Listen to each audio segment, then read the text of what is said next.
We welcome you here to Kenosha, Wisconsin. It's Chris LoBosco here. Alongside me, I have Justin Corrigan as we are here for the Augustana Vikings, who are coming in here to take on the home team in the Carthage Firebirds. The Firebirds coming off a 3-0 tournament run where they went 3-0 in all their sets too, Justin, as they now enter into CCIW play here for this start of the CCI conference play. Absolutely. You couldn't have asked for a better start to the season through non-conference play. Just one loss on the season for Carthage through 9 games so far, and that coming as a 5-setter to a highly ranked Wash U at Wash U.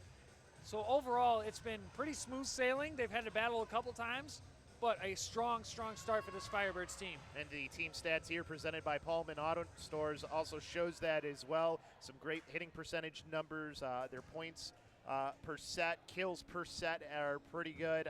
One thing here to point out too, defensively, blocks per set 2.3, significantly higher than the team on the other side in Augustana, who their defense, as you can see here, also presented by the Pullman Auto Stores, significantly different as far as the blocks per set, almost 1 difference between the two teams, so a lot more coming. They do have a lot of digs though that they get. Absolutely, they play a good backline defense, but from the Firebird standpoint, you and I saw it be a crucial point with the blocks on the last time we were on the broadcast last Saturday, thank you, against Concordia, Wisconsin, where the block was a pivotal point and the Firebirds having to come from behind in multiple sets to get that 3-set win over the Falcons. As you can see here, we've already got some teams that have played in the CCIW, Illinois Wesleyan and North Park at the top, along with North Central, who the Firebirds will see the next time that they play after today. So that will be their next game. They'll head down to Naperville, Illinois for that.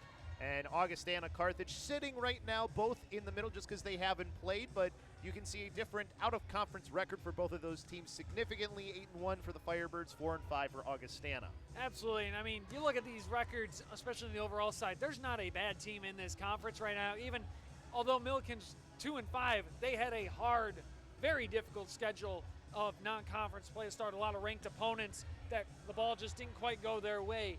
So, but this conference is going to kick things off tonight, and it is going to be a fun battle until the end of the regular season. Some great players on both sides to watch for sure. We can start with the home team in the Firebirds, and a player who is pivotal in their game on Saturday, their last game, and also pivotal the last time that these two teams played, and Kristina Manojlovic. She had 17 kills the last time that she played against Augustana last year.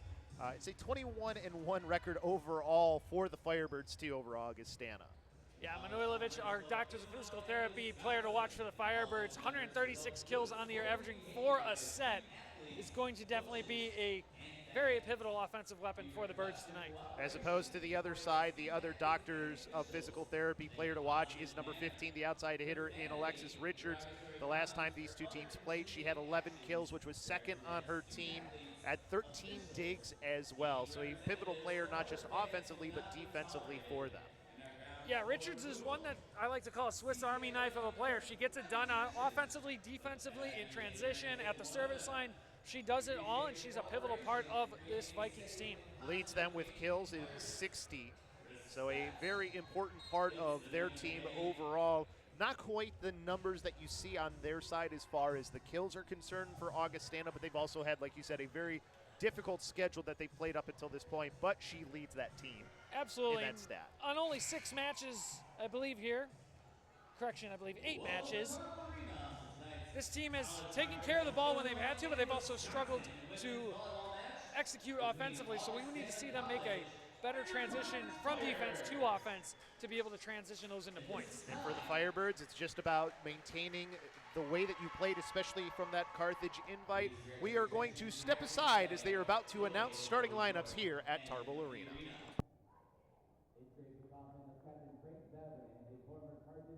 Who died in Vietnam in 1970. The flag is a gift to the college from his parents. In remembering Captain Vavrin, we pay tribute to all who have sacrificed their lives for our country and honor those who today put themselves in harm's way in service to America. And now at this time, please rise and remove your caps for the playing of our national anthem. Oh, say can you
And now for the starting lineups. Tonight's match between the Augustana Vikings and your Carthage Firebirds. First, let's meet the Vikings. Starting at middle blocker, the 6-foot sophomore from Westminster, Colorado, number 1, Carmela Carboni. At libero, the 5'4" sophomore from St. Louis, Missouri, number 3, Caitlin Turlett. At outside hitter, the 5'11" senior from Dixon, Illinois, number 4, Mallory Coley. At setter, the 5'8" senior from Crestwood, Illinois, number 11, Leah Rizzo. At middle blocker, the 6-foot sophomore from LaGrange, Illinois, number 14, Alita Folkening. At outside hitter, the 5'9" senior from Eldridge, Iowa, number 15, Alexis Richards. And at outside hitter, the 5'8" junior from Freeport, Illinois, number 23, Lana Queckburner. The head coach of the Vikings is Kelly Bethke, assisted by Scott Nelson, Janelle Hester, and Taryn Van Earwedge. And now, fans, it's time to meet your Carthage College Firebirds.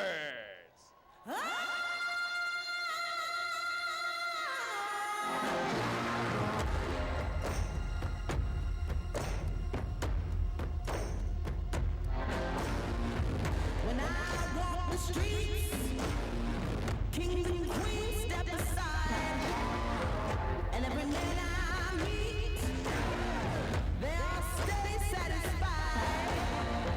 I want to tell pretty baby what I see, I make my own. I'm gonna tell her that I'm bad to the bone. The bicycle kick! Oh my goodness! I'm bad to the bone. I'm bad to the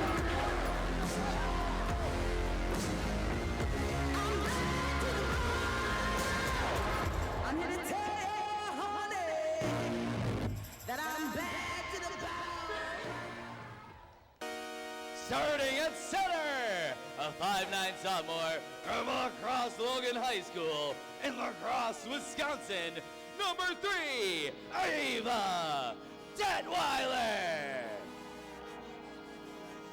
At outside hitter, a 5'6" senior from Geneva Community High School in Geneva, Illinois, number 6, Madeline Danielson. At middle blocker, a 6'2" senior from Narings Hall High School from St. Louis, Missouri, number 9, Katie Boston. At middle blocker, a 5'10" freshman from Antioch Community High School in Antioch, Illinois, number 13, Emma Crow. At right side hitter, a 5'10" junior from Niles West High School in Skokie, Illinois, number 14, Christina Manojlovic. At middle blocker, a 6'1" freshman from Oak Lawn Community High School, hailing from Chicago Ridge, Illinois, number 16, Haley Wierzak. At libero, a 5'3" senior from Durand High School in Durand, Illinois, number 10, Jenna Damon. And at libero, a 5'3" freshman from Bangor High School, hailing from Leon, Wisconsin, number 31, Grace Wenzel. The head coach for your Firebirds is Leanne Ulmer. Coach Ulmer is assisted by graduate assistant Sydney Ruger. All right, it's about time to get things started here from Tarble Arena. It's Chris LoBosco, joined by Justin Corrigan as we get ready for set number 1 between the Carthage College Firebirds and the Augustana Vikings. As you just heard the starting lineups there, Justin, I mean, this has been a pretty set lineup that we've had here for the past few games for the Firebirds. A lot of firepower and some great defense that they can play with this starting lineup. Absolutely. A very versatile lineup that executes both on the offensive and defensive end, and a lineup that, again, as you mentioned, has stayed consistent. This crew is really getting used to playing in rotation to each other. They're learning how to find those seams, how to find the gaps, and work off each other well. It'll be interesting to see how that translates into conference play. Without a doubt, you can see on your screen right now the starters for the Augustana Vikings. And like we had mentioned in the pregame, one of those players that they're going to have to watch out for is number 15 in Alexis Richards. Leads her team in scoring with 60 kills, about 2.07. Not the greatest percentage on hers, but that shows you how often they will go to her where she has that many kills, even though her percentage isn't as high as she probably would like. Absolutely. You got to look, too, at Caitlin Turley and Lena Queckenboner, both lethal from the service line, 21 combined aces. As now we look at the Firebirds lineup, as we mentioned, pretty similar if you've been following our broadcast. Detweiler, Danielson, Boston, Crow, Manojlovic, Wierzak, Damon, and Wenthold. Was watching the JV game because I got here early enough to do so, and got to see a little bit of Grace Wenthold playing there, and she's an impressive freshman libero that this team hasn't. But when you have somebody like Jenna Damon, who is your starting libero, who's going to get a lot of the time, she has some great shoes that she's going to be able to fill once she fully takes over Damon, a senior. As this one will be controlled by the Firebirds off of that initial serve. Just a little bit of back and forth here to start. Goes to the far side, and that one off the block for Coley, as that will be Augustana striking first. There's a great swing off the block. Their timing was good on the block for the Firebirds, just off the hand of Katie Boston, just enough to squeeze past the back line. So Rizzo sending the serve over once again for the Vikings. It's time to Boston on the near side, right at the net. She was ready. If that ball came back up, they couldn't handle it. So she will get the first points for the Firebirds. Good bounce back there from Katie Boston. Vikings just not quite able to recover off the hit.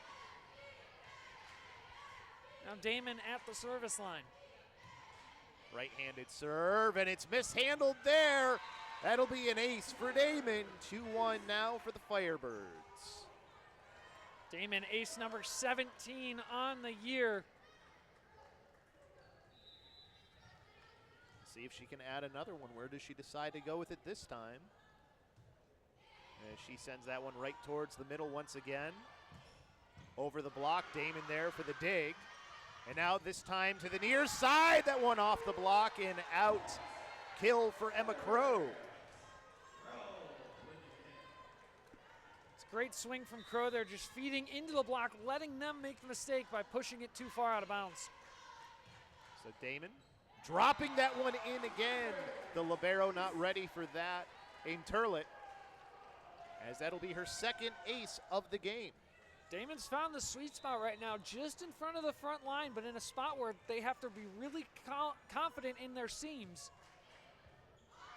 Looks like they were ready for it this time. Richards bumps that one up into the air. That one off the double block. Now to the far side, and there's the massive kill from Manojlovic as she gets her name in the stat sheet. There was that swing from Manojlovic we mentioned in the pregame, just absolutely lethal from the outside. There's no spot on the court she can't find. They have adjusted a little bit too as far as where their positioning is on the side of Augustana, being ready in case that one drops in, and she's right there that time for it, and for the libero for the Vikings. Back over to Manojlovic, dug out, but that's going to come back to the other side of the court and out of play. She strikes again. And a one-handed set from Detweiler there as Augustana takes an early timeout, 6-1 Carthage. We'll take a timeout with them, and when we come back, we'll have more here of set number one.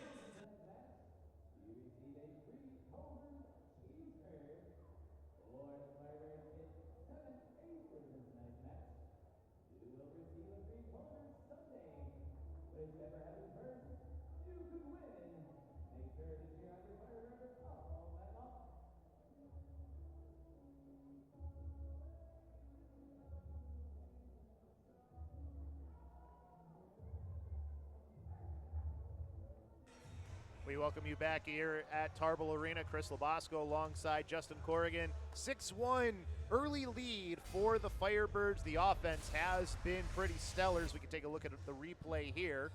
Looks like this is the one to Manojlovic with the one-handed set to her. Boy, what a kill that was. Yeah, absolutely perfectly executed. And for the one-handed set to be perfectly on point, you don't see that a whole lot, but Detweiler executed perfectly, and Manojlovic put it away. A good start for the junior in Christina Manojlovic. Just a good start overall. Yep. Still on the serve is Damon. And we'll see if she can keep this going. A little bit of adjustment there too. Alexis was in the middle there for the side of the Vikings, and then they have an opportunity, but the attack is a little long, so Ayers now also helping out the Firebirds to make it 7-1. Damon once again. This time changes where she goes, a little bit misplayed by Quickburner as this one comes back up to the front for the Firebirds. Just had to be tipped across.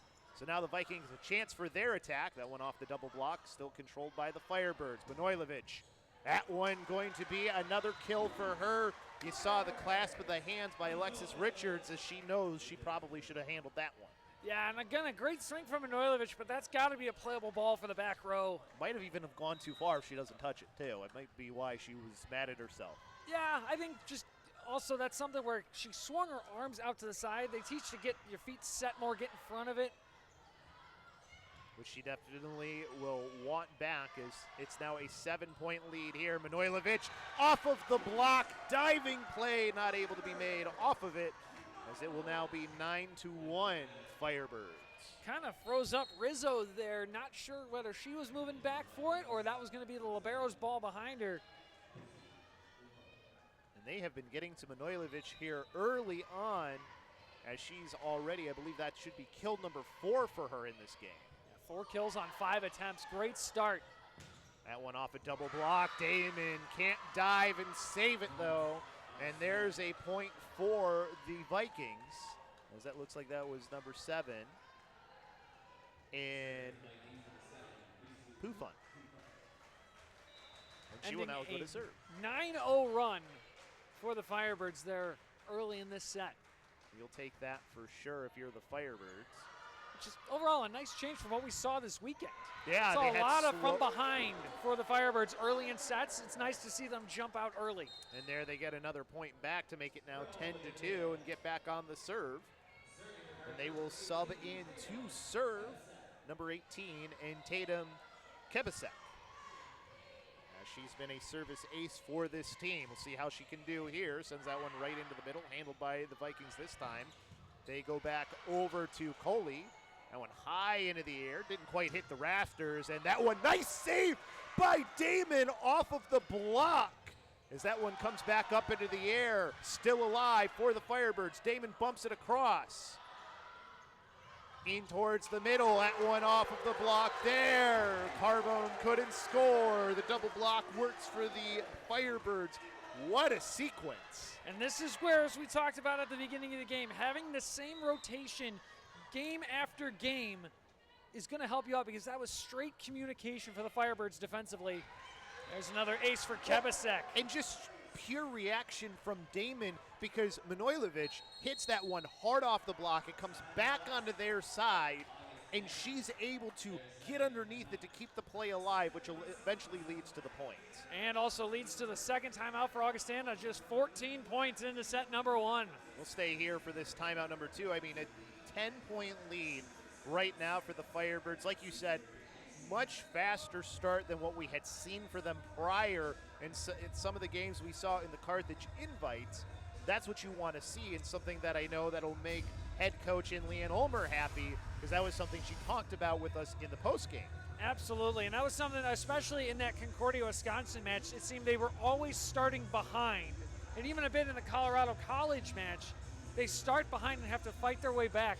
Here now they can just go on cruise control. They can go point for point if they want, or they can keep their foot on the gas and try and make this as big of a blowout as possible. And now we're seeing that crazy rally that got kept alive by Damon which led to the eventual great defense, which I think that's another thing to point out here. All of that running around, and they're able to get their defense positioned back to make that play. Absolutely, and that's the sign of a well-coached team defensively. Leanne Ulmer has this team firing on all cylinders right now. Kebasek keeping the serve here.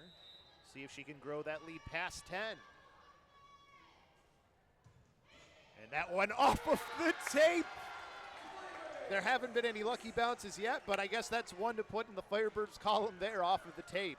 When it rains, it pours, and the aces are falling everywhere for the Firebirds right now. Third ace by my count. Defense able to handle this one. Over to the far side, and it's Manojlovic again. Kill number 5. 5 kills for her already. 8 on the night for the Firebirds. 4 aces and a block. Stat column filling up quickly here for the Firebirds. All around, not just offense, it's defensively as well. And there is the one miscue we've seen from this Firebirds team. Nobody went and got that ball off of the double block. Absolutely, and that's where Coach Ulmer has said this team is young. They're going to make young mistakes. That was a young mistake right there. A team that's not quite in sync communication-wise just yet. Early still in the season. No need to panic at something like that. A lot of talent, though, and those are things that you can still work on here early on. And thankfully for the Firebirds, they have such a significant lead, it won't affect them yet. Manojlovic just having to tip that one across, and she's going to get a point out of it. I don't think she was expecting that, looking at how she reacted to how it went. Oh, and even she was already, before the ball was even over for the net, she was back on the ground getting set up to play defense, thinking that was just going to be an easy dump. Turns out it was an easy kill. Yeah. Kristina Manojlovic will now serve. She sends that one a little long, so that'll be a service error. We've seen such great serves today from the side of the Firebirds. That'll be the first one that they've missed. 15-4, though. They've got an 11-point lead. Substitutions coming in on the Augustana side. One of those players in the front is Alyssa Milan, and then on the back line, or actually she's the one serving, sorry. So she comes in to serve here.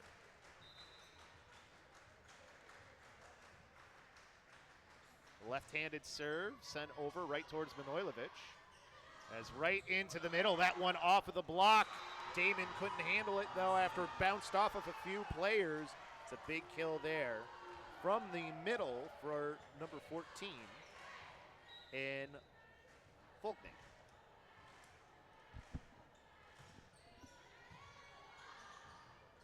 As now they go far side again for Danielson.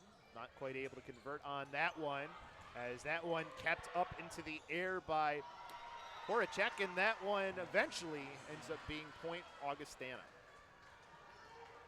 Yeah, good attempt at some scrappy defense there off a weirdly played ball. Just not quite enough of an angle for Danielson to be able to get that ball back over the net. So that one's sent back over again by Mylan, and that one through the double block by Detweiler. That's how you answer back. That is where Detweiler has been such a crucial piece to this offense, setting one in the back row, but then a lethal attack from the right side. I believe she is now that is number 11. That is Stahl on the serve. A lot of these balls off of the serve in the back line, which leads to a great block from Detweiler. I believe that was Detweiler and Katie Boston, the Boston block party, getting a hand on it, forcing it into the open zone. 17-6, a very comfortable 11-point lead here as we are past the halfway point of set number 1 for the Firebirds. And there, a little bit of miscue on the attack for the Vikings will just aid the Firebirds in growing their lead.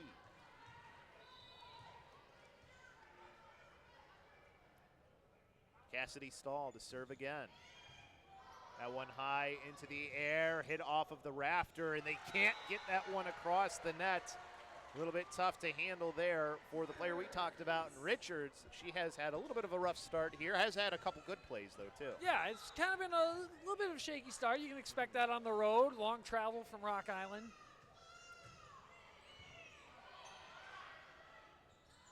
To the near side, off the tape. still controlled by the Firebirds. A little bit off the mark there for Boston, but they're able to send that one back across for the Vikings. Danielson, Boston keeps it alive. Back into the middle. Oh, and miscommunication again between Stahl and Manojlovic. I think that was supposed to be Stahl's ball, and I don't think Manojlovic realized she was right there next to her. Yeah, Stahl was under it, ready for it. Manojlovic was calling her off, and then at the last second guessed the situation, and it landed between them.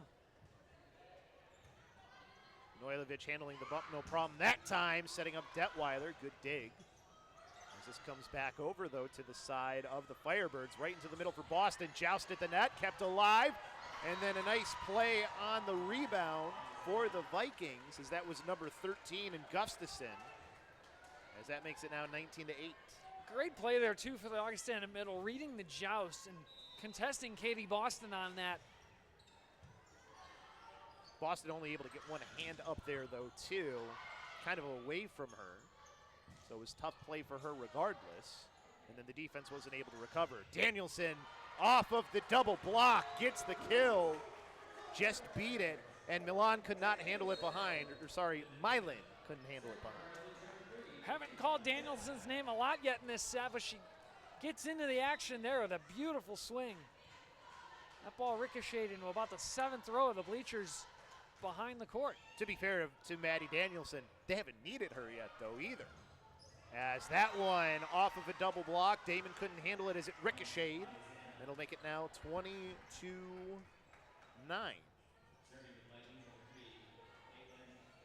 It'll be interesting to see how the Firebirds continue the offense when Manojlovic gets back into that front row. We've seen a little bit of struggle since she rotated the back row. She lets one hit inside the back line there. And those struggles continuing there a little bit. Manojlovic thought that one was going to go long. Don't think she realized how close to the middle she was, and that went right by her and stayed in on that back line. As that'll be Turlet again. This time in towards the middle, and there's the kill. 21-10, Boston. Boston on the slide. Absolutely lethal swing is now Kyla McTeague in to serve.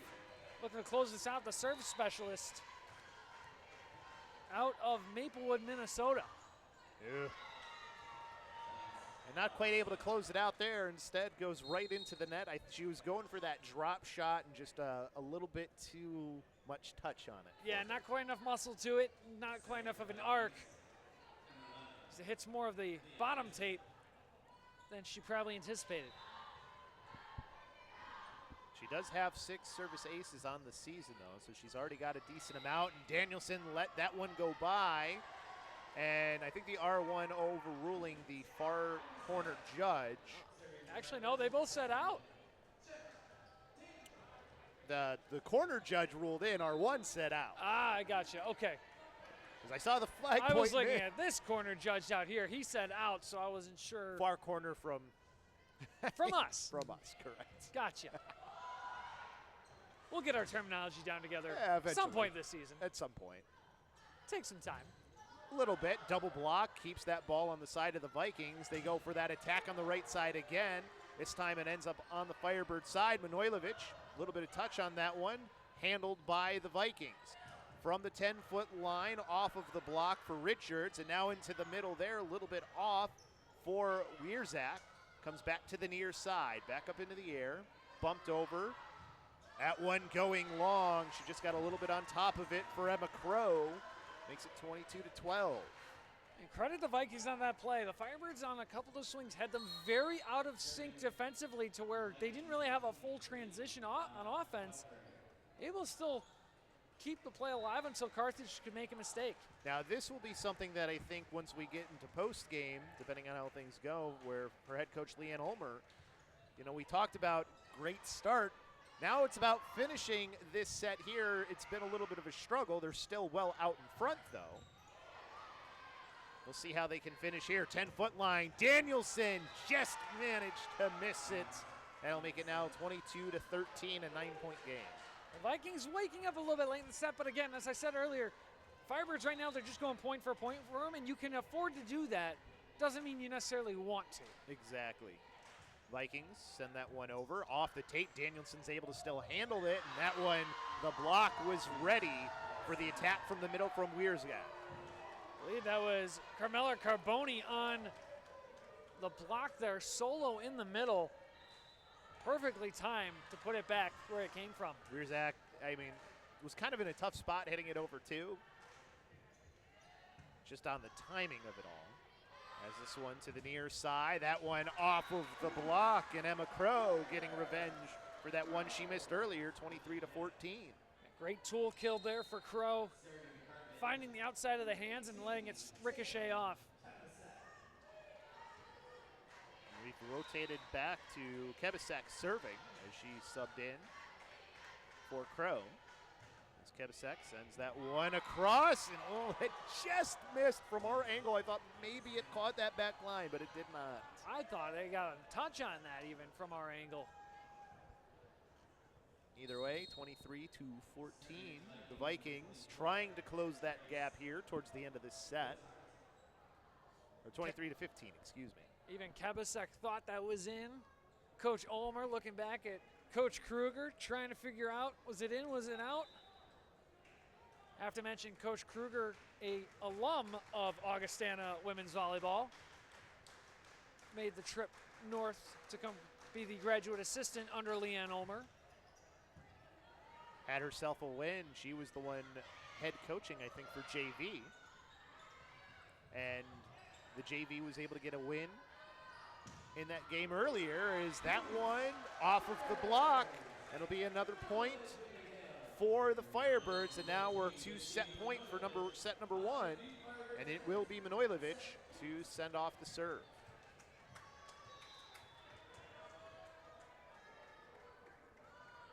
Fans standing here for the Firebirds as this one from the middle goes long. Good idea for the Vikings, but the execution wasn't there.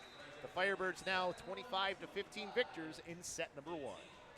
Great first set for them. Got out early like we talked about, something we haven't seen them do. Great execution, and then just went point for point the rest of the way, held their distance, and got set one victory. Great set one victory for the Firebirds. We'll take a timeout, and we'll come back here in just a few for set number two at Tarble Arena.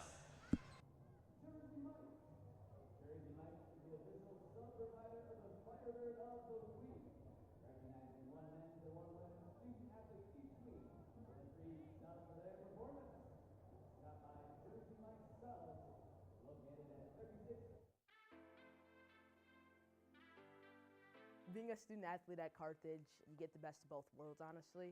You get to learn, grow in the classroom, and then also be a part of the sport that you've fallen in love with since you've been playing it. You get the one-on-one support from the teachers, and then you get the help from your teammates as well. The athletics teams here at Carthage, they're like really good. Some of the achievements that we had during this past year, the volleyball team won the national championship 2 times in a row, like 2 years in a row. So it was incredible to see it because we are like a unit. So it's really nice like to have everyone together and cheering for just one thing. So the athletic facilities at Carthage, they're new and improving each and every year. We have the baseball, softball, and football field that all of our athletes compete on. There is the Tark, which houses the baseball weight room. There's the actual gymnasium itself, so Tarble Arena for our men's, women's basketball, volleyball. And then obviously the swimming pool that is also in the Tark. And upstairs there's the field house. We've added the Nest, which is a recovery room for all of our student athletes. There's massage guns, there's granola bars, there's other food items. So we have a lot of nice things in that room that you can sign up, take it, and it's completely for free. There's so many great opportunities. The athletic staff super kind, your coaches care about you. There's just so much that goes into being a student athlete that it's an experience I would not take back.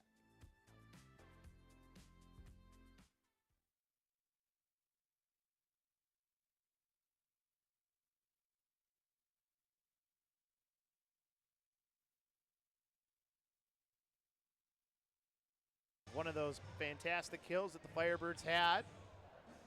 Chris LoBosco here alongside me. I've got Justin Corrigan. It is a 1-0 lead for the Firebirds, 25-15, a 10-point victory in set number one here for this team that didn't quite make it into the coaches' poll to go up 25. They were receiving the second most votes, or points, excuse me, of those teams that got consideration for the Firebirds. So they are on the outside looking in as far as the top 25 is concerned, but a couple more convincing wins, they might be in it. Absolutely, and I was a little surprised to find them just being on the edge, looking in on it, especially when Platteville, who was 13 going into the Carthage invite and went 0-3 on the weekend, was able to stay on at 25. I found that a little surprising, but I guess in the sense of dropping from 13 all the way out to tall task even if you go 0-3. Without a And doubt. for Carthage to go from having just 6 votes to I believe it was 96 votes if I'm not mistaken, that's a also tall order to jump into the top 25.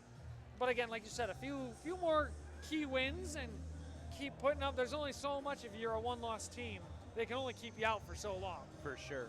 Take a look here at the team stats were presented there by Pullman Auto Stores, as it is a pretty heavily thing in favor of the Firebirds, as there was a little bit of checking the rotation there, looked like, from the R2. I think he's just making sure everything's in order.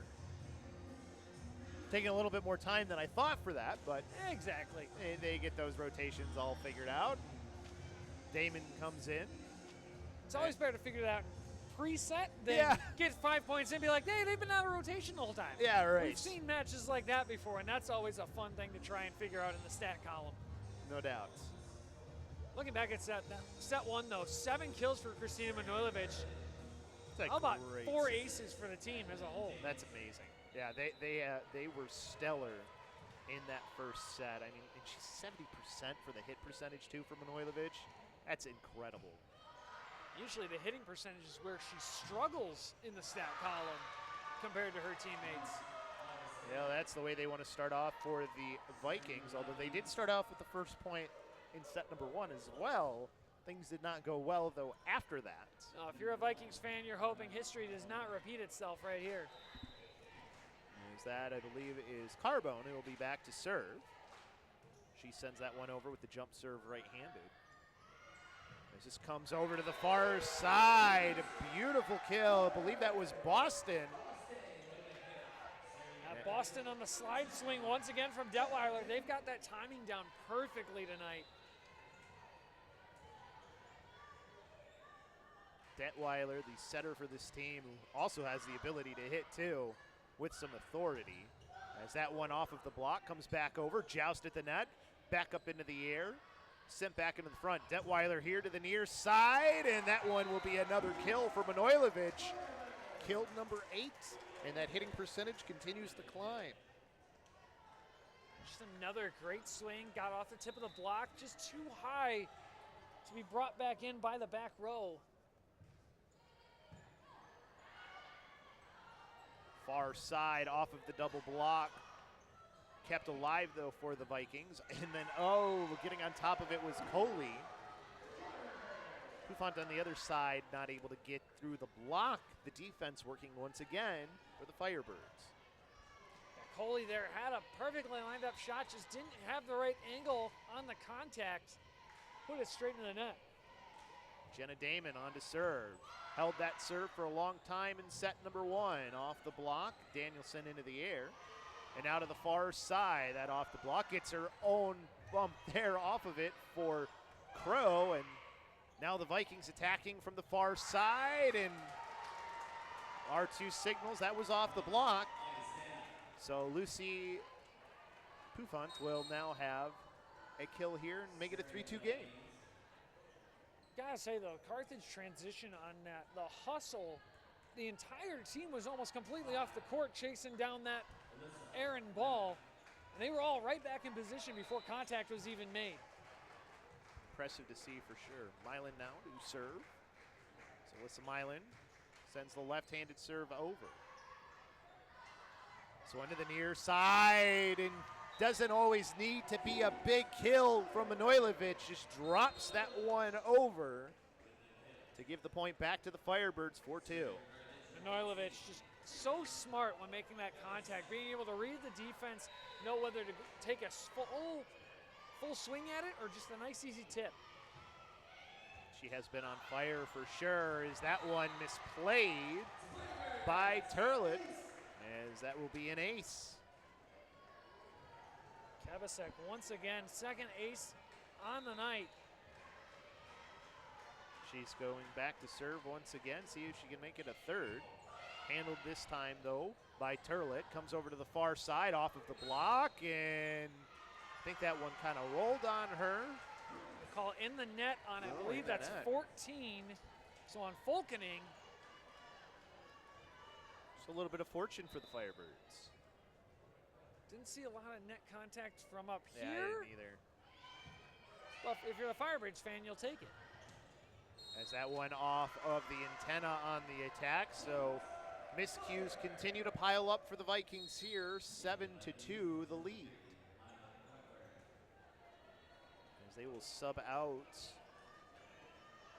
Puffunt as the Arlington Heights native, who's a freshman, comes out here, so.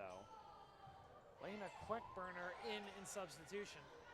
Who's one of the starters for this team. As this comes back into the near side. Manojlovic, she gets the cross angle shot, keeps it in on that far sideline. And that is all about swing angle. She is able to just change where she's swinging, where that wrist is at when she makes contact with the ball, and how she follows through. She's one of the best at this level in doing so. From the 10-foot line, sent across by Quickburner. Comes back over to the far side, and there's a great kill. As that was Detweiler. And a timeout taken by the Vikings. 9-2 the lead for the Firebirds here, as we'll take a timeout as well.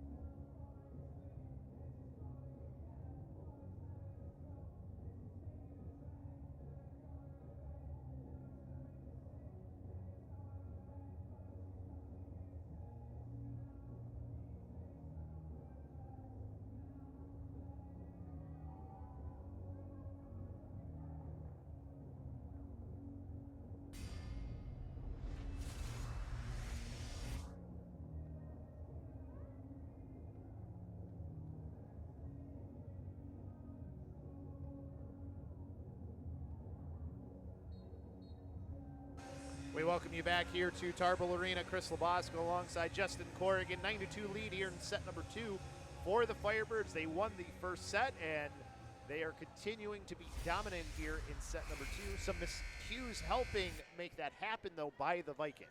Yeah, just not clean serve receive, not clean defense. A lot of random players hitting the floor and backup, trying to back up the player playing the ball. That just keeps them, getting them out of rhythm.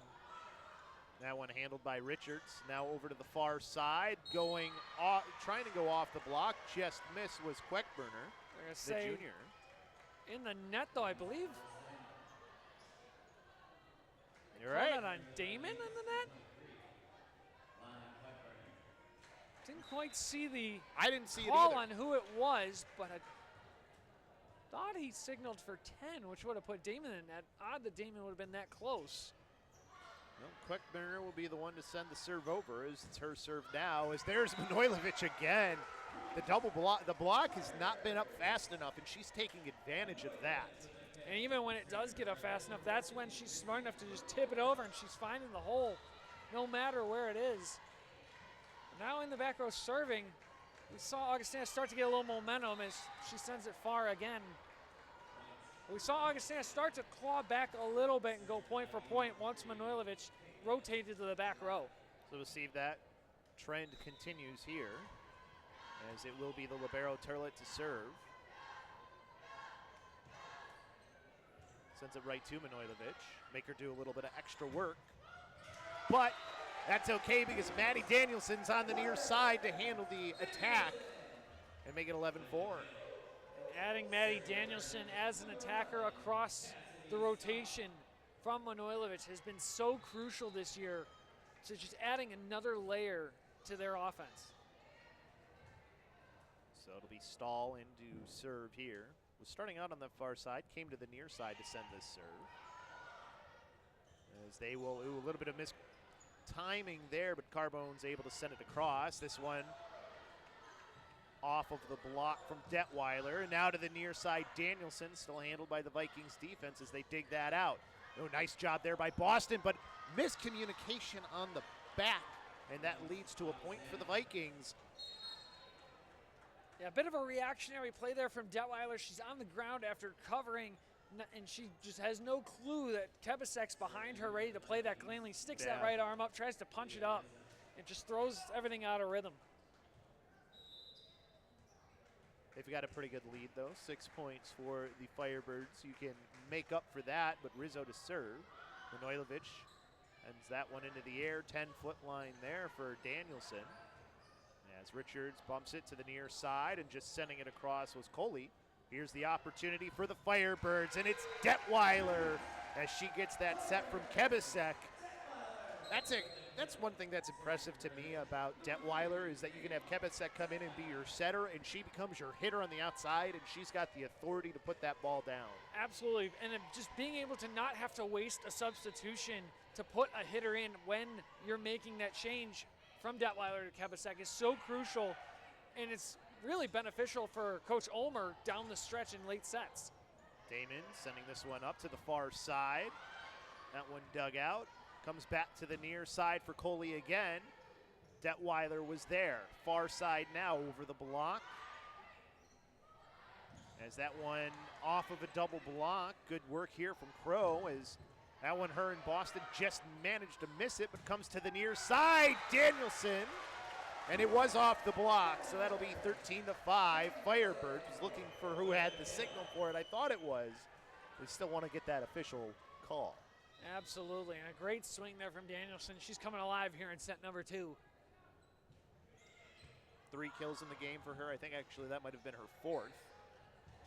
As that one misplayed at the front of the net by the Vikings. Boston was there. If it did come to her, I don't even think she had managed to get a tip on it. I think it was just mishandled on the side of the Vikings. Yeah, smart move to go up. They'll be ready for a potential joust on that. Last thing you want is to get caught on your heels and have the opposing middle come up and put it down. Detweiler to send the serve over. That one just managed to be handled. Richards off of the block, but it comes back onto her side. As that was Boston, I believe, again on that block. Boston, from a blocking standpoint, has been incredible so far this year. Seems like every other swing she's getting her hands on. 31. Averaging about a block a set minimum. As that one comes back up high into the air, and Richards had to go onto the other side of that line. So that will be point for the Firebirds, 16-5, excuse me. Great effort there from Richards, trying to get almost the toe tap catch in, football wide receiver style. Just couldn't quite bring it back. And I always find that interesting. With women's volleyball, you can't go around the pins to bring a ball back to your side. On the men's volleyball side, you can do that. I feel like they should be able to in the women's too. But when you do manage to make one of those plays at the line, it is pretty cool though. It is incredible. Detweiler sends that serve over. As this one just has to be tapped across by Carbone. Wasn't quite in position for that. That one goes over the block, just set back across by Rizzo. They were ready for it on the Firebird side. Off of the block for Danielson, but they still control, and that one misplayed it a little bit at the net, but the Vikings still have it. Off of the double block, Danielson there. That one just bounced back over onto the Firebird side. Boston was ready for it. Back to the near side again for Danielson, and she does get that one in. That'll make it now 17-5. What a back and forth there. Maddie Danielson was a part of a lot of it. It's unfortunate if you're a Vikings fan to see that go the way of the Firebirds, because that might have been one of the best defensive plays we've seen Augustana do all night long. They were on top of it even when they had to scrap things around. They were back in transition, making plays happen, keeping the Firebirds off balance. Even there was a play where a hitter was on the ground, the setter went up to try and play it, didn't have a good line to send anybody up, just dumped it to the back line, put Carthage out of rotation. As we can watch the replay here, this is the kill from Detweiler, where she tooled it off the block. You see that power from your main setter on this team. Just taking a quick look here, too, as we see the up-and-coming games here on the CCIW network. As Saturday, September 20th, you will have the 1 p.m. game for women's soccer as they will take on Knox. And then football, Illinois Wesleyan, the 27th. Homecoming weekend. And I believe Hall of Fame Day as well. It is Hall of Fame Day as well. Peter Ferrari will be hosting the festivities for that before the Firebirds take on the Titans. So there's plenty of other festivities around campus. You got the Firebird 5K hosted by the cross-country teams in the morning. Got some lacrosse alumni games on Art Keller Field in the morning that are a lot of fun. I wonder if one of the players that I used to coach will be in that game or not, who is a Carthage alum. I believe the men play it on Friday night. Friday, okay. And then the women play Saturday morning, just from a timing perspective of setup for football. Of course. Then the parade and all the tailgating's getting going. Well, So. a lot to do for sure. Is there Danielson on that misplayed ball, hammered it down, but the Vikings keep it alive. Impressive from the Vikings defense. Danielson, though, she's not going to miss a second time if you give her that much of an opportunity. 18-5 for the Firebirds. I was trying to figure out how she got so much power on the first swing there. Right. The second swing had more. That was a beautiful swing from Danielson. As she's moving up, too, on the kills count here for this Firebirds I team. think that's 5 now for her on the night. Puts her one behind Crow, who has the second most at 6. Crow keeping that ball alive. Back over to Danielson now. Hits it off the block, kept in the air. Bumped up by Turlett from behind the 10-foot line. Misplayed, it looked like, by Queckburner as she just got a little bit too much on top of the ball from when you're that far away. 19-5 Firebirds. That serve sent over by Detweiler. They fake the slide play and Carbone sends it across. Handled by Damon. Beautiful diving play to keep this one alive. As that one off of actually missing the block. Now we'll come over to the far side. And there it is for Emma Crow. She's gotten a couple of timely kills for this team, even though she's not at the top. They've been important. Yeah, they're being real smart about when they go to Crow. And when they have, she's been able to find those gaps and break the seam pretty much with ease. Detweiler sending that one in. That one, a lot of juice on it. Came back over. The dump by Detweiler. What a time play there. As she now goes back for the serve again. Timing is everything, and that was such a slip of hand, magician-like dump to where I didn't even process it was dumped at first. For me, I was just more impressed that she's able to do that and not get a lift. That was what was impressive to me, is Detweiler now with a diving save, keep that ball alive, and then the kill. Looked like that was number 15 in Wente, I believe. It was tough to see the number. I think that was Wente. Yes, it was. Macy Wente, the sophomore out of Iowa, had some crucial points in that Colorado match last weekend. As that one dug out nicely by Detweiler. Danielson from a standing position sends it too long. It'll give it the 6th point of the game to Augustana. This has been a much more dominant game from the Firebirds, although there's been a couple of nice back and forth points, but the points have all been Firebirds.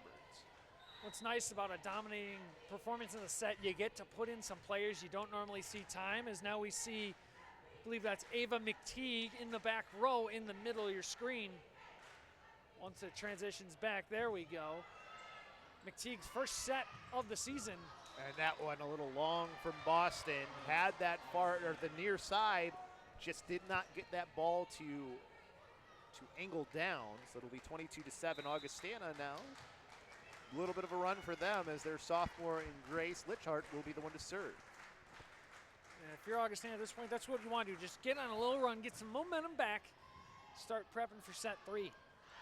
As this one, Detweiler saying it to the near side for Maddie Danielson, and she stems the little bit of bleeding there was. 23-7, 2 points from taking set number 2. Quickly, Crow and Danielson have come creeping back, trying to catch Manojlovic on the kill count. Speaking of which, I believe I just saw Manojlovic get subbed back in.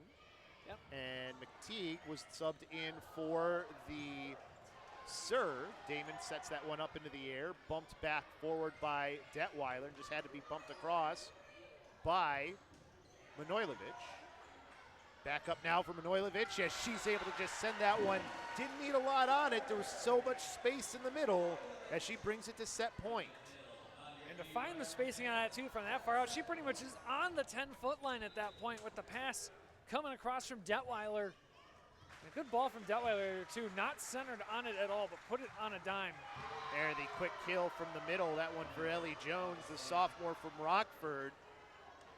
Able to get a quick point for her team, 24-8 now. As she subbed out and then subbed back in. Didn't realize she was going back in to serve for Turlet. So now she will serve here. Sends that one long, and that's not the way you want to see the set end if you're the Vikings. And that makes it now 25-8, a dominant set number 2 for the Firebirds. At this point, if you're Carthage, all you're thinking is close it out equally as strong.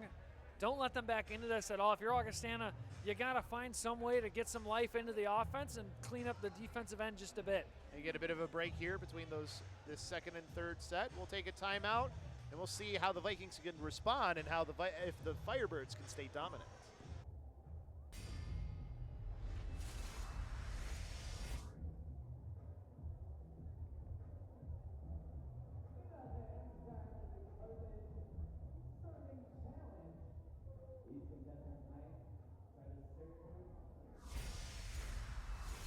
My favorite part of the sports management program so far has just been they're getting us in front of these people who actually work in the professions already. This is a very project-based program, a very experiential learning-based program where students have a lot of opportunities to engage not only in the classroom but also outside of the classroom. First semester we met with people from the Wild marketing department who evaluated and scored one of our final projects.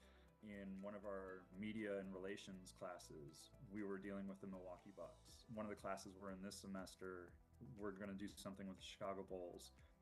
The end of the capstone is we're going to Barcelona, and it'll be, real world application. We're going, and it's a real company that we are consulting for. The goal is to help them be the best business in the sports world that they can be. And I think there's kind of nothing like it, right? It's really difficult to find something like that. The experiential learning, it gives you that real life experience where you get put into situations that you might have to face in your career. It definitely gets the creative juices flowing, and it motivates you as a student and pushes you to be the very best. The teaching philosophy of the sports management here at Carthage is that we really want students to think about sport not only from the traditional sense of sport management and sports business, but also think about what is next in sport. So that's where we really incorporate the ideas of innovation and creativity. I think the program helps with my creativity and innovation just by challenging myself constantly, not only with getting different perspectives from classmates and professors, but also just challenging what your norm is and thinking not only outside of the box, but completely breaking and shattering that box. We have so many professional connections for many organizations such as the Minnesota Wild, the Milwaukee Bucks, the Milwaukee Admirals, Chicago Wolves, amongst others. These are very special real-world connections and relationships that we have that allow students to network and connect with different professionals, different executives, and different organizations in sport. I really couldn't avoid the pull of just who this program is able to put you in front of. You're very consistently interacting with and working with members of the Wild. You very seldom get that close to a professional team of that status. You really can't beat that in terms of connections. I'm with the Minnesota Wild as a revenue marketing intern. One of the professors in the master's program got me connected to the Minnesota Wild. I went through the interview process, and he held me through the whole process to kind of get to where I'm at right now. What makes this program so special is the fact that it comes with a lot of connections. a lot of resources, a lot of experiences. You'll be glad that you were a part of it because the experiences that you have will motivate you from a whole new perspective. It's like affordable, it's a 10-month program. You are traveling internationally, you are traveling regularly, locally, and so you're just kind of like floored that it's that solid.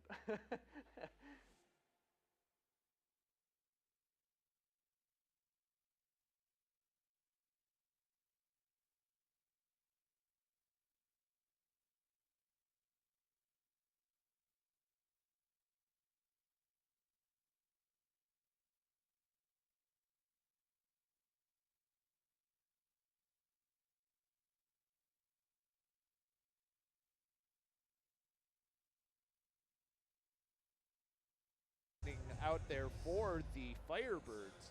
And, you know, maybe Coach has a little bit more to say with how those first two sets went for the Vikings, so maybe that's why. But while we have the moment, we can take our team stats that are presented by Pullman Auto Stores, and you can see, I mean, they're not negative in hitting percentage for the Vikings, but when you got 41% on the other side, those are numbers that's like double of what you, like, average. And That's I mean, how you good of a look at hitting this, percentage it it's just absolutely lopsided on Yeah. every category, with the closest being service errors. The Firebirds have actually made more, but have made they've up also for it served with more. almost tripling them in kills, almost tripling them in assists, 6-1 on the service ace count. I think you can afford to make 4 service errors when you're out acing them 6-1. Yeah, exactly. When you have more serves, you're allowed to make a few more mistakes there. And that's honestly, errors-wise on the serve, I believe it is significantly in favor of the Firebirds anyways.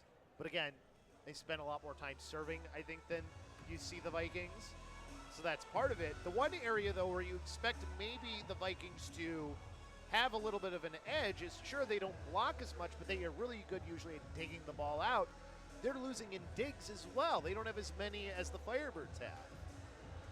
Almost wondering if you're going to see a yellow card here for how late Augustana came out. I think they got out in enough time to get their lineup submitted, but we might see that card. Like, they were out with about 33 seconds left is when we started seeing them out of the tunnel. And I think they're kind of talking about it here between, I think at least gave a talking to Richards. Oh, they did call the yellow card. Yeah. Okay. For those at home who may not be aware, the lineup has to be submitted within a certain amount of time in between sets. Augustana came out with about 30 seconds left on the clock for in between sets. R1 holding the yellow card. So we begin set number 3. And we start off the way this has been going, where it's another massive kill from Manojlovic to make it 1-0 Firebirds. They finally get the first point of the set. It's now 11 kills.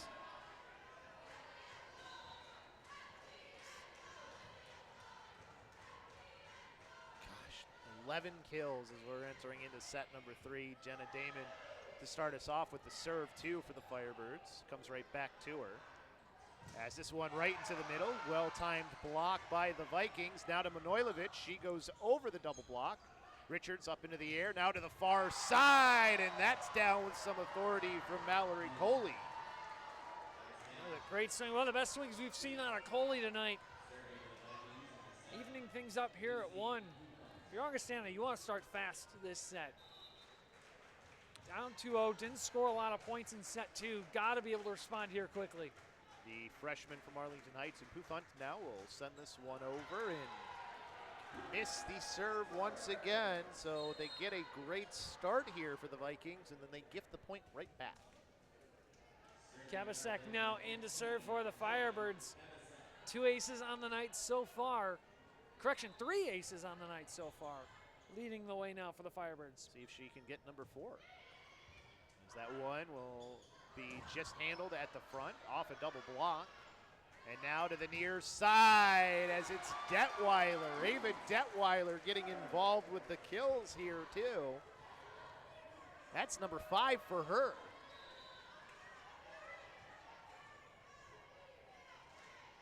In her hitting percentage too, probably right around about 30%.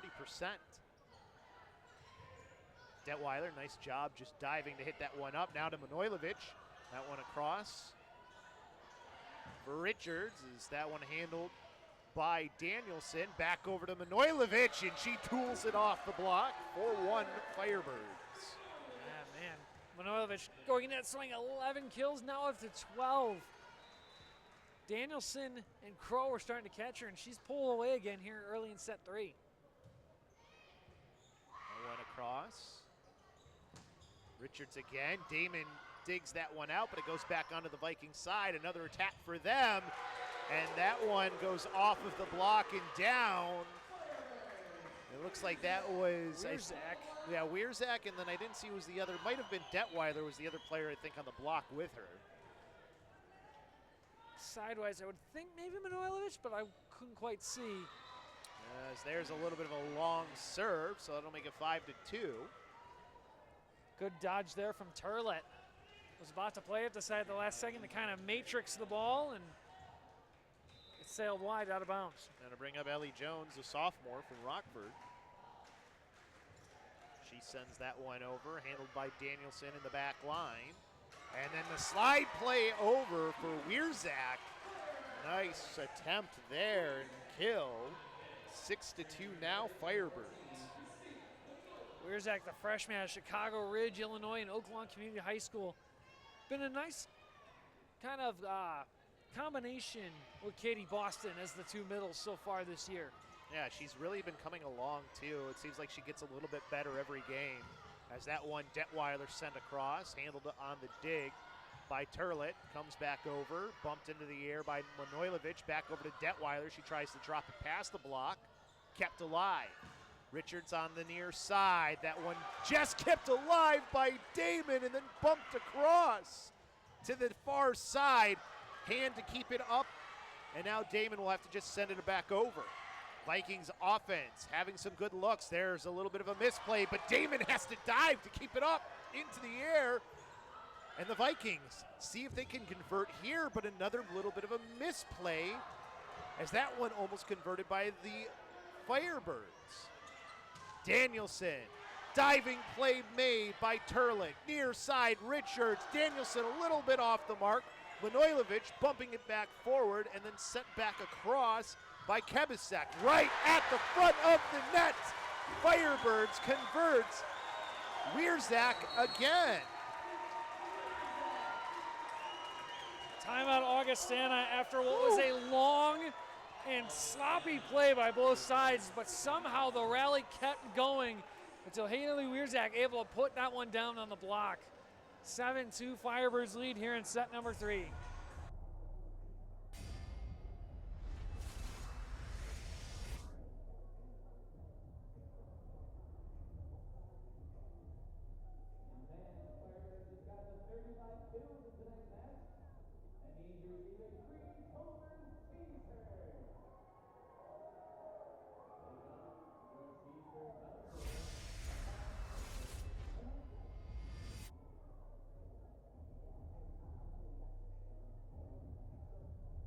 Wild rally we just saw there. You saw a bit of it on the replay as it's Chris LoBosco and Justin Corrigan with you.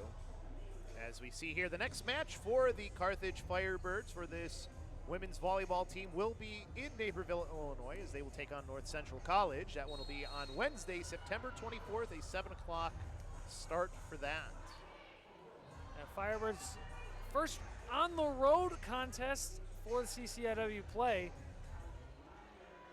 Not the only team going on the road to face North Central, as football headed down there to face the powerhouse of North Central on Saturday. Good to see conference play getting back into it, though, for the CCIW. Every year, so competitive across the board. And even hopefully a little more competitive as Concordia, Wisconsin joining the crew in a couple years. That'll be a fun one to see for sure. Is that one Danielson gets the kill. The defense could not handle that for the Vikings. As it'll be Manojlovic back in to serve here in the back row. 8-2 the lead for the Firebirds.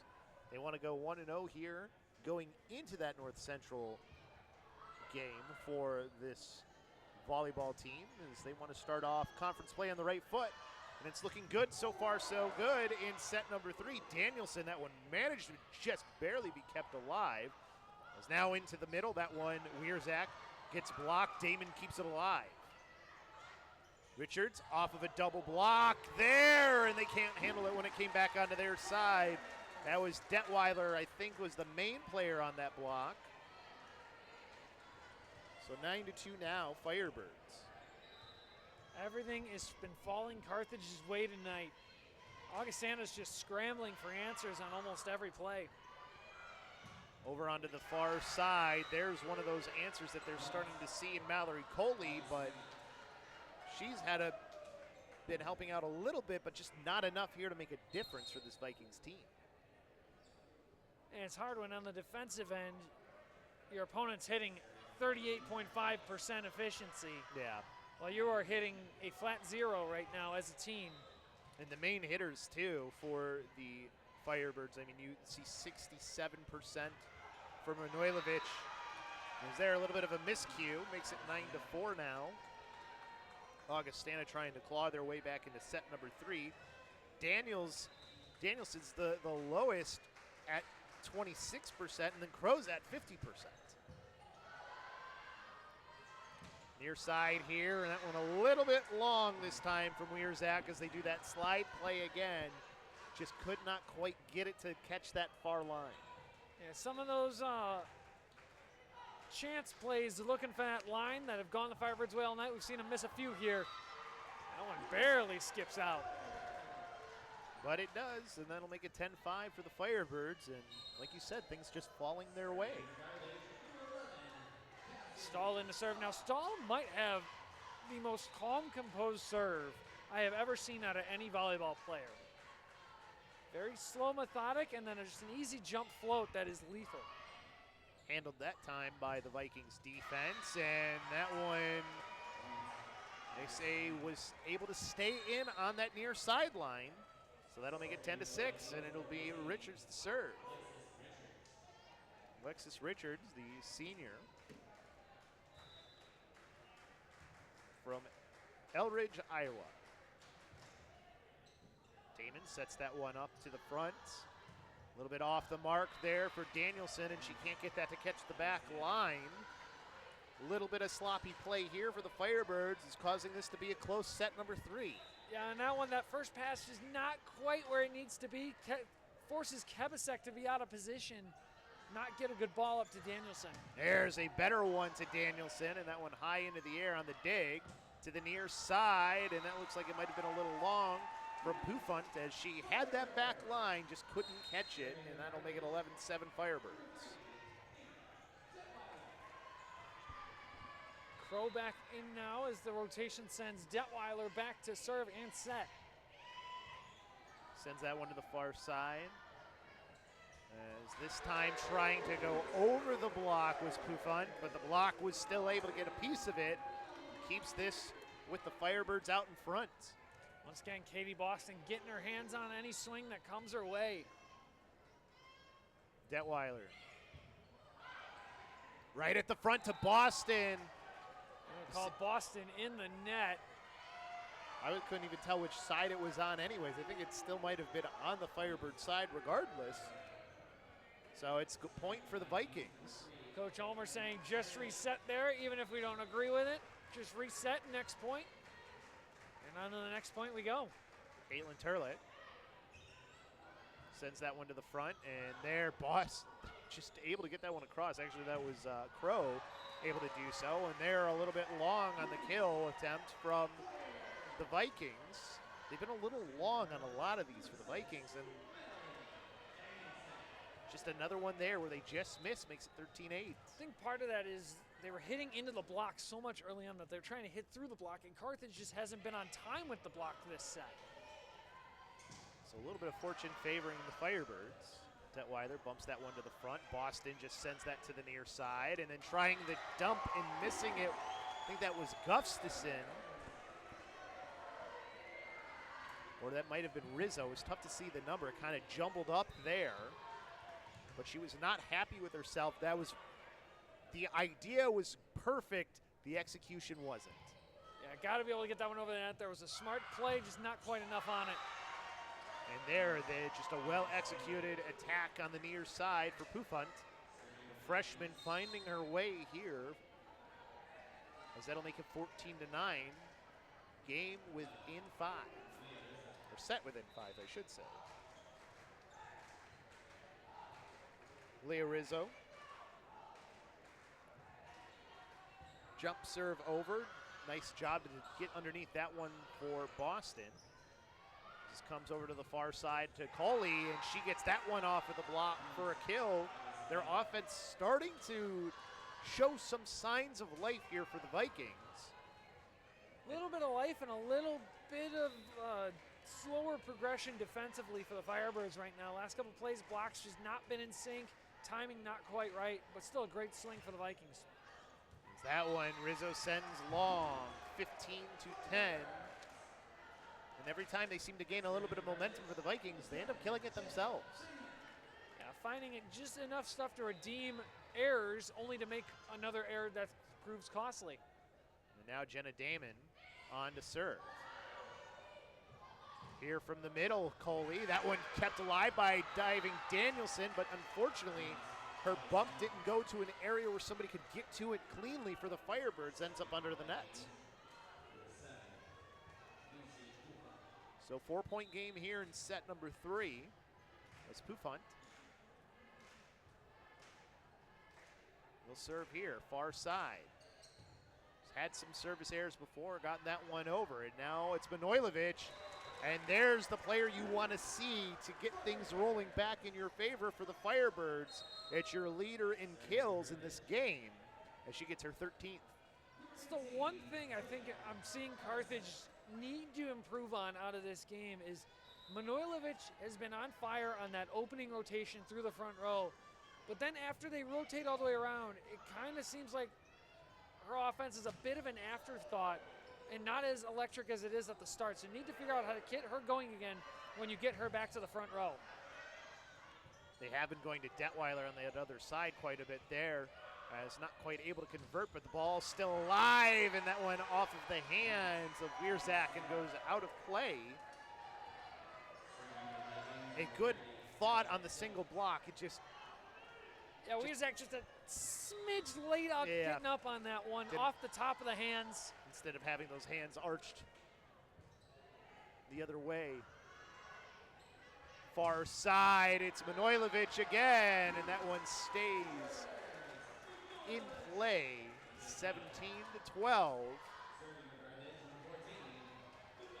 And she gets herself her 14th kill.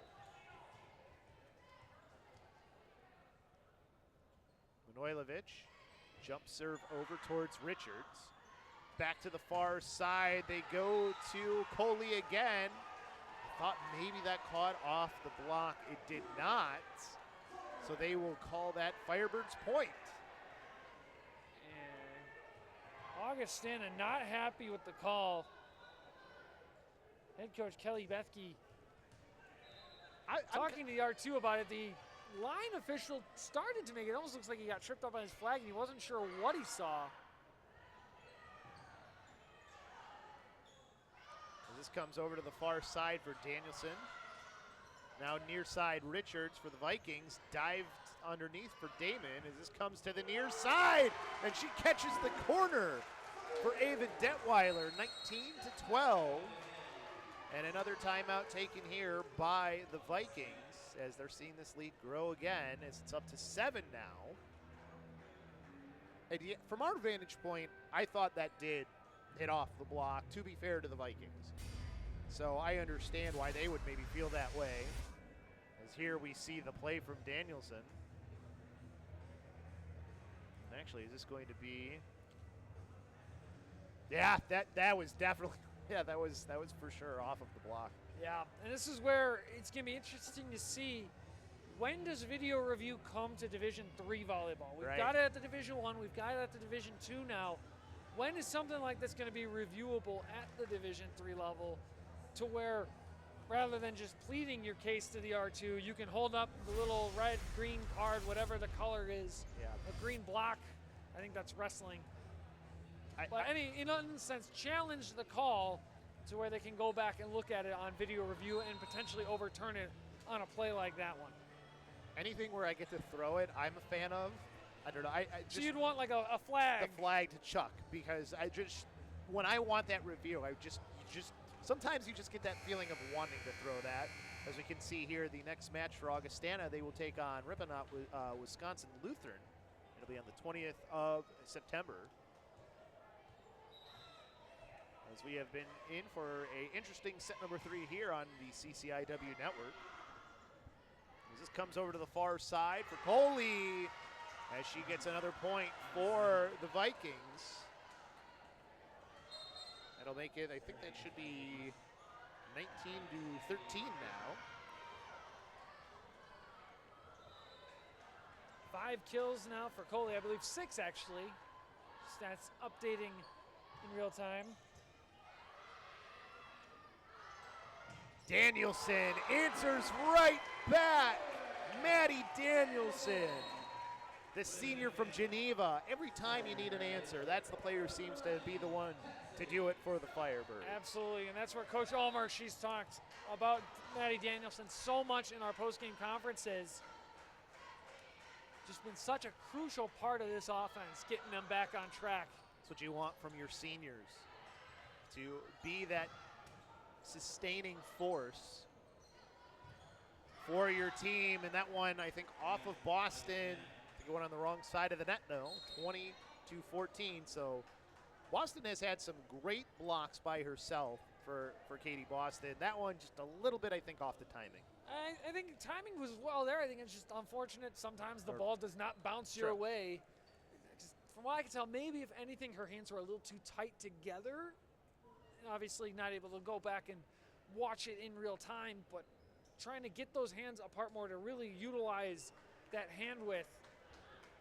And with all the tape on her fingers, you gotta assume she's had a couple jams here and there, which does not feel good. I don't know if you've ever taken a jam off a volleyball block, but it is not the most pleasant feeling in the world, that's for sure. Line drives in 16-inch softball, which is about the same. That'll do it. Yeah, it does not feel good for sure.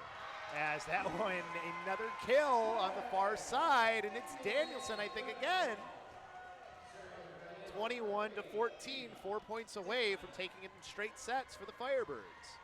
Going back to our video review talk, our producer John Voinovich been telling me it could be sooner rather than later, because now that basketball requires it, all the techs in the arenas anyways. So they should be able to, sooner rather than later, at least make it an option. It would be good to see, especially since it's there. This comes over to the far side. Danielson tried to tool it off the block, just did not quite get the angle she wanted. 21-14. By the way, we talked about how Danielson was moving up in the kills total. She is now second on the team with 9. She's worked her way up to that point. Still behind Manojlovic, who leads all scorers with 14. As that one, a service error by Caitlin Turlett, 22-15 for the Firebirds, 3 points away, and now it is that senior, that staying force, that Maddie Danielson, who will serve.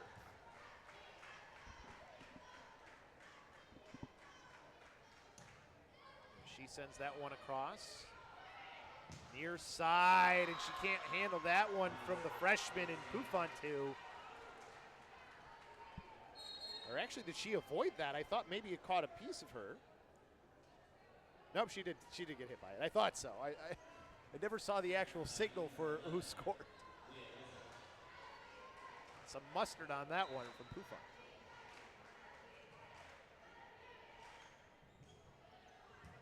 That one kept alive by the Firebirds. Has to just be sent across by Danielson.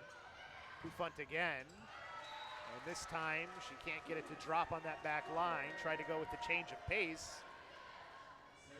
But you can see that they're trying to build here with Lucy Pufunt on the other side for the Vikings, getting this fresh. The fact that you have a freshman being as involved in the game as she has, a good sign for something to build on if you're the Vikings. Is this one to the near side, off of the tape from Crow. Comes back over to the far side for Manojlovic, dug out nicely by Richards. As that one over to Pufant, Damon right there to handle it, no problem. Detweiler to the near side, and that one across from Crow. A little bit of a back and forth here as that one's kept alive, and Damon bumps it across. Augustana wanting a lift call on that, doesn't get it. Oh, Pufant able to get that one back over. And now right into the middle, and Damon can't handle it. That was, I believe, Ellie Jones this time from that middle spot on that quick set.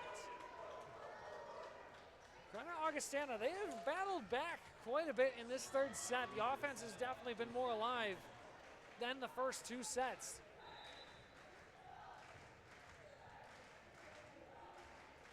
Much closer game as well.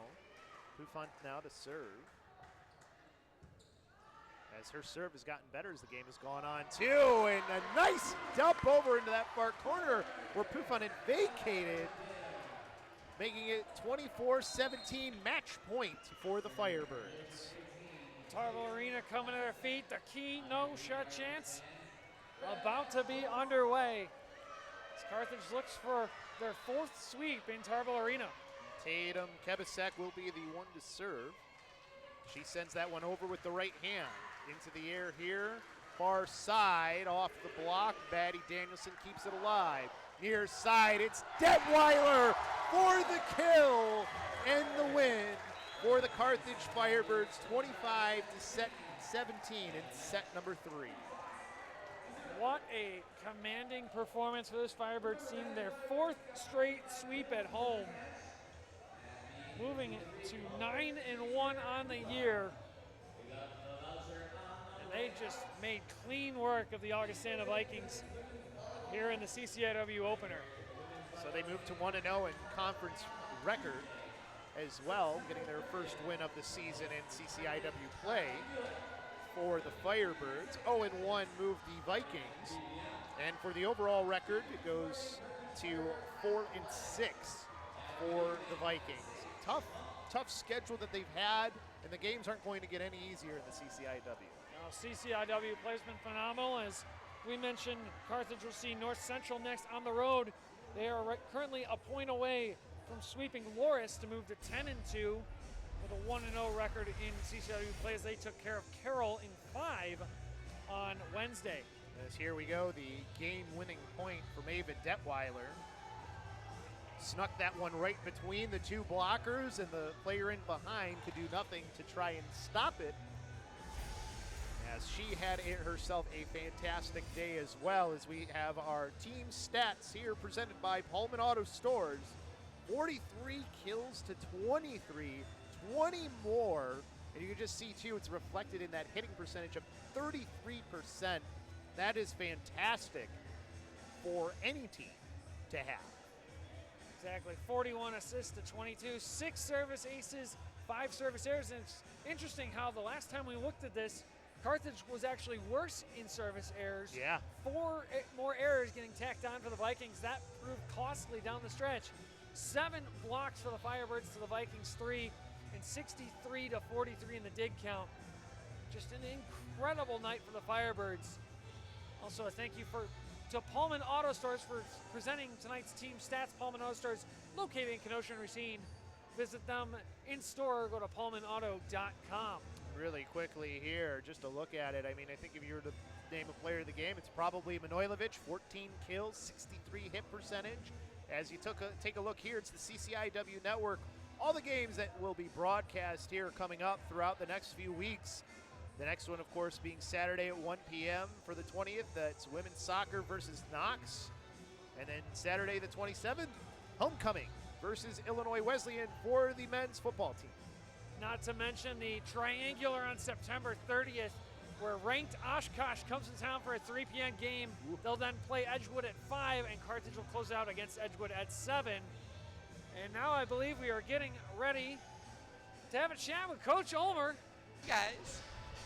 The victorious head coach of the Firebirds. Yeah, what a night, huh? great first two sets. Third one, obviously, a little bit more back and forth, but I mean, overall, it was a great performance from your group. Really good performance from the group. You know, the goal was, we're a very good blocking team. The goal was to serve them tough, get them out of system a little bit, let our block do its thing. Even though we might not have had a ton of kill blocks, we block a lot of balls. And I thought our defense behind it was great tonight. Jenna Damon is just special. You know, she's fun to watch. And Maddie Danielson, really just the whole team. It was just a really great team effort tonight on defense. Yeah, Manojlovic, too, as far as the attacking is concerned. I mean, 63% for her, 14 kills. She was fantastic throughout. And Yeah, from the jump. She was on from the get-go. And when Tina's on like that, it's just really fun to watch. And I just kept telling them, feed the beast, you know. She was hitting the ball so hard and just placing it really well. And yeah, she just had a lot of really, really great swings tonight. I mean, she's like that, we're tough to beat. Yeah, and speaking of from the jump, one of the things over the weekend that your team seemed to struggle with was getting off to a fast start. Right. It seemed like we were playing from behind quite a bit. What went different tonight to where you were jumping out to 9-1, 9-2 leads early? Yeah, I mean, some of that's maybe them a little bit, but I think we just wanted to put the pressure on them, like not give them points, make them earn them, and I think our servers did a great job, and then our block did a great job, and we dug a ton of balls, and then our offense was, you know, hitting at a ridiculous clip. So, you know, we're hitting like 600 through the first set for a while there. Finally, it settled down a little bit, but I think we're just putting a lot of pressure on them. We mentioned Christina getting out to such a hot start, ending with 14 kills, but the offense was quite spread out. Ava Detweiler, 8 kills, Maddie Danielson, 9, Emma Crow, 7. What is the ability to kind of all-around rotation be able to find offensive power? Yeah, right. Well, we're running a 6-2, and they were all up in the grill of our middles. I mean, they were committing to our middle hitters, and they were touching the ball almost before we did. So then if they're going to do that, then we're going to go to the pins. And Emma and Ava were great tonight. Hit a lot of great balls. And so you kind of sometimes go with what they give you. If that's how it's going to go. Our middles are having a hard time getting it through. So the pins did a great job tonight. And with the 6-2, we always have hitters up there. So it really worked to our advantage. Ava and Tatum Kevicek did a great job adapting to what they were doing.